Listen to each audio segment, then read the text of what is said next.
Hi, everyone. My name is Dara James, and I'm a doctoral student and research assistant at Arizona State University, and I'm consulting with Center for Mindfulness, Compassion, and Resilience in creating these modules in this program. So this module is all about compassion for self and compassion for others.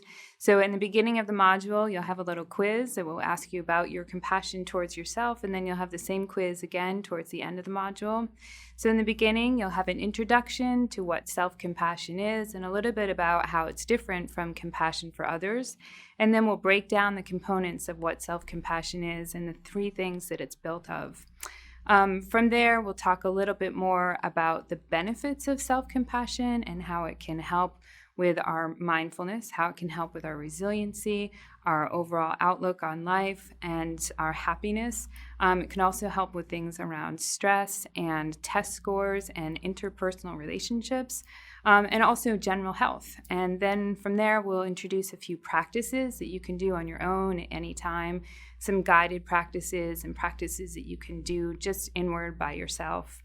And then we'll also spend a little bit of time talking about the difference between self-compassion and self-esteem and how, while both of them are really good, the self-compassion tends to offer us a little bit more readily available benefits.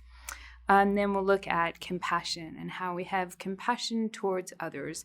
And this is a more familiar concept for most people than having self-compassion, which is an inner process, as opposed to caring outward.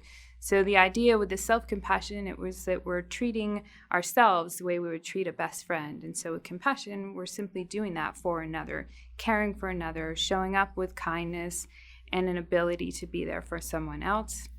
And then we'll talk a little bit more about the benefits of compassion, although we can kind of feel those benefits as we start to practice anyway. And then we'll wrap up again with a loving kindness meditation and a few additional practices and links to other videos and resources that you can tap into. And then again, we'll close with the self-compassion quiz. So I hope you enjoy this journey through compassion and self-compassion and are able to practice daily for yourself.